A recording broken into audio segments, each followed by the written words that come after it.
Você provavelmente já ouviu falar do filho pródigo, da ovelha perdida, mas e se eu te dissesse que talvez você tenha entendido tudo isso errado? Sim, até mesmo as parábolas mais famosas de Jesus, aquelas que parecem simples, escondem mensagens muito mais profundas do que parecem à primeira vista. Muita gente acha que entendeu, mas na verdade passou direto pela lição principal. E não é culpa sua. Interpretar parábolas é como decifrar um código com várias camadas. E Jesus fazia isso de propósito? Neste vídeo, vamos explorar 5 parábolas que a maioria das pessoas interpreta errado e revelar o que Jesus realmente queria ensinar com elas. E começamos com uma que quase ninguém comenta, mas carrega uma lição poderosa: a parábola do amigo inoportuno. Você já parou para pensar no que Jesus realmente queria nos ensinar quando contou aquela história sobre o homem que bate a porta do vizinho no meio da noite? Essa parábola, contada em Lucas 11, muitas vezes é mal interpretada. Jesus apresenta um cenário inusitado, mas extremamente simbólico. Um homem recebe uma visita inesperada à meia-noite e não tem nada para oferecer. Em uma cultura onde hospitalidade era sagrada, isso era motivo de vergonha. Então ele corre até a casa do vizinho e pede 3 pães emprestados. Apesar da hora inconveniente, ele insiste. O vizinho, porém, já está deitado com os filhos. A porta está trancada e ele inicialmente se recusa a ajudar. Mas no final, ele cede e entrega os pães. Muitos tomam essa parte da história como uma lição sobre persistência na oração. Como se Jesus estivesse nos ensinando a forçar a barra com Deus, a insistir até que ele finalmente ceda. Mas essa é uma leitura superficial e até perigosa. Porque se formos por esse caminho, acabamos comparando Deus a um vizinho mal-humorado que só ajuda depois de muita insistência. A chave para entender corretamente essa parábola está no termo grego anaideia, que aparece na narrativa. Diferente do que muitas traduções sugerem, essa palavra não significa insistência ou teimosia. Ela carrega a ideia de falta de vergonha, mas não no sentido negativo. É o senso de responsabilidade social, de não querer passar vergonha diante da comunidade. Ou seja, o vizinho levanta não porque o outro insistiu demais, mas porque sabia que negar o pedido seria vergonhoso para ele, um desrespeito à cultura de honra daquela época. E é aqui que Jesus vira o jogo. Ele não está dizendo que Deus é como o vizinho que ajuda a contragosto. Pelo contrário, a comparação está justamente na diferença entre o homem e Deus. Se até um ser humano limitado é movido por senso de honra, imagine o quanto mais Deus, que é cheio de graça, compaixão e fidelidade, se move por amor a nós. Jesus não nos manda orar com medo, ansiedade ou desespero, como quem tenta convencer Deus a nos ouvir. Ele nos convida a orar com confiança, sabendo que o nosso Pai Celestial deseja nos dar o melhor.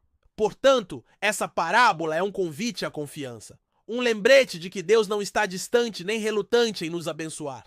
Ele é um Pai bom que conhece nossas necessidades antes mesmo que falemos. Então, não ore como quem tenta quebrar a resistência de Deus, mas como um filho que sabe que será recebido com amor. Que essa palavra traga descanso ao seu coração. Nos versículos seguintes, encontramos uma das parábolas mais enigmáticas e profundas de Jesus, a do administrador infiel. Trata-se da história de um homem que cuidava dos bens de um patrão rico, mas que foi acusado de má administração. Ao ser informado que seria dispensado, ele precisava prestar contas e, diante do iminente fim do seu cargo, decidiu agir de forma inesperada. Essa parábola sempre gera questionamentos. Estaria Jesus incentivando a desonestidade? Antes de tirar conclusões, é fundamental entender o contexto econômico da época. Os administradores, com frequência, ganhavam comissões ocultas sobre os débitos dos devedores como uma espécie de juro extra disfarçado. Por exemplo, se uma pessoa devia 80 medidas de trigo, o administrador poderia registrar 100 no contrato, ficando com a diferença para si. Assim, o administrador enriquecia às custas do senhorio e dos devedores, numa prática comum, mas injusta. Na história, quando o administrador soube que seria demitido, ele renunciou rapidamente a essas comissões, reduzindo o valor das dívidas dos devedores. Fez isso antes que perdesse sua autoridade para agir em nome do patrão, beneficiando assim os devedores sem prejudicar o senhor. Essa atitude, surpreendentemente, levou o patrão a elogiar a esperteza do administrador, Jesus usa essa situação para destacar a sagacidade e a habilidade prática do homem, não para elogiar a desonestidade. O ponto principal da parábola é esse. O administrador foi infiel porque desperdiçava os bens do seu senhor, mas mostrou astúcia ao usar os recursos disponíveis para garantir seu futuro. Jesus ressalta que mesmo os filhos deste mundo, ou seja, as pessoas comuns, são mais sábios no uso do que têm para assegurar seus interesses imediatos. Então, se eles conseguem ser estratégicos com as coisas passageiras, por que os filhos da luz não deveriam agir com ainda mais sabedoria em relação às riquezas eternas? A mensagem final de Jesus é clara. Devemos usar com fidelidade e inteligência os recursos e oportunidades que temos hoje, investindo em valores que realmente duram para sempre. Ser fiel no pouco mostra que estamos preparados para algo maior. Que possamos aprender a administrar com sabedoria e dedicação tudo o que Deus nos confiou, buscando o tesouro eterno. A terceira parábola que Jesus contou é uma das mais dramáticas e impactantes, a do rico e Lázaro.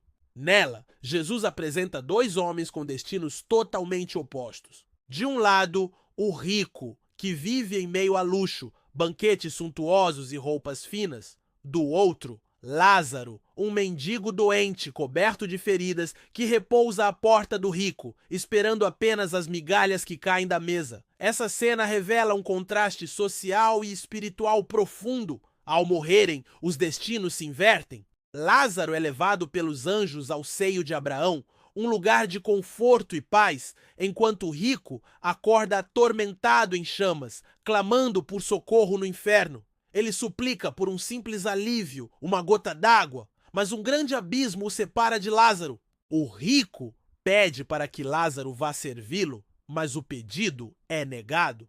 Essa parábola termina com um alerta severo para quem rejeita as Escrituras. Muitos pensam que essa história é apenas uma parábola simbólica, sem impacto real sobre o céu, o inferno ou a vida após a morte. No entanto, isso é um equívoco. Mesmo sendo uma parábola, ela transmite uma verdade espiritual profunda.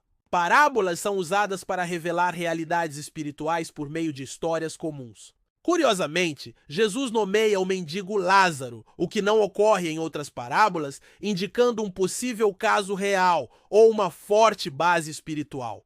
A mensagem de Jesus fica clara quando olhamos o contexto.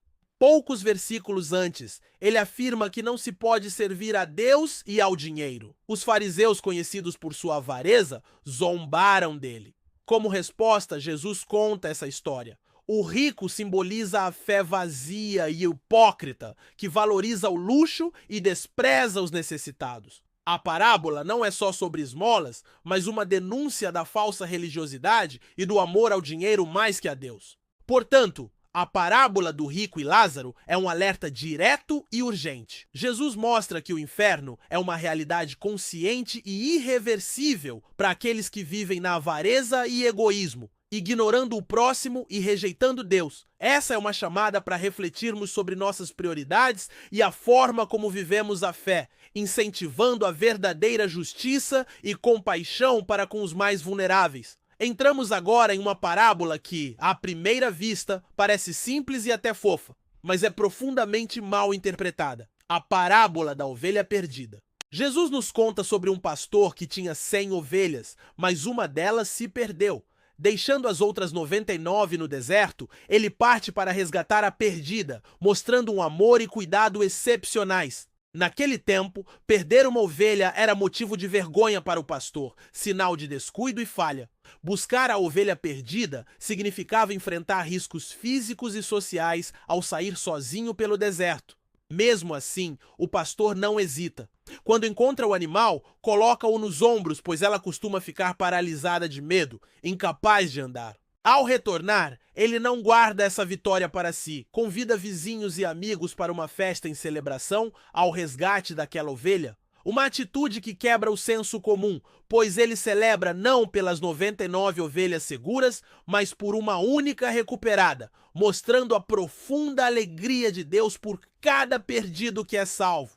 Jesus ainda revela algo surpreendente. No céu, há mais alegria por um pecador arrependido do que por 99 justos que não precisam de arrependimento. Mas quem são essas 99?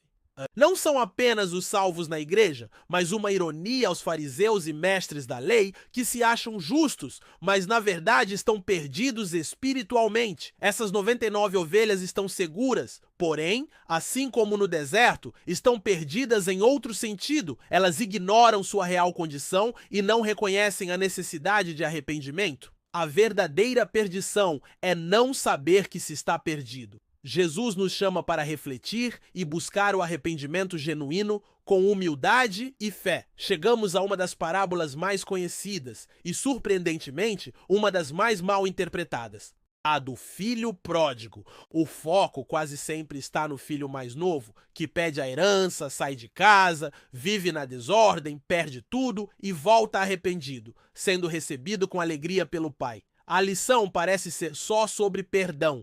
Mas essa história vai além. O filho mais velho também aparece, quebrando normas culturais ao recusar entrar na festa, desonrando o pai e reclamando do tratamento especial dado ao irmão. Para surpresa, o pai sai da festa para encontrar o filho mais velho, mostrando amor para quem está afastado, mesmo dentro de casa. Jesus confronta dois tipos de pessoas: os pecadores públicos, que sabem que erraram e querem voltar, e os religiosos orgulhosos, que acham que estão certos, mas não compreendem o coração do Pai. Se mudássemos o título para A Parábola dos Dois Filhos Perdidos, entenderíamos melhor a profundidade da mensagem. O verdadeiro pecado não é só sair da casa do Pai, mas rejeitar seu amor gratuito, seja fugindo para longe ou ficando perto com o coração endurecido. Jesus mostra que ambos estão perdidos, embora de maneiras diferentes, e chama cada um a reconhecer sua condição e aceitar o amor do Pai. Por fim, Jesus deixa o final em aberto. Não sabemos se o filho mais velho entra na festa. Essa é a pergunta para nós. Vamos aceitar esse amor escandaloso ou permanecer do lado de fora tentando merecê-lo? A escolha é pessoal e define nosso relacionamento com Deus. Agora quero saber de você. Qual dessas parábolas você entendeu de forma diferente? Qual delas mais mexeu com o seu coração hoje? Compartilhe sua experiência nos comentários, porque aprender juntos fortalece a fé. Aproveite para assistir ao próximo vídeo que está aparecendo na sua tela. Até breve! Deixe seu comentário dizendo qual parábola te marcou mais ou qual você entendeu de um jeito novo hoje. Escreva nos comentários. Até o próximo vídeo!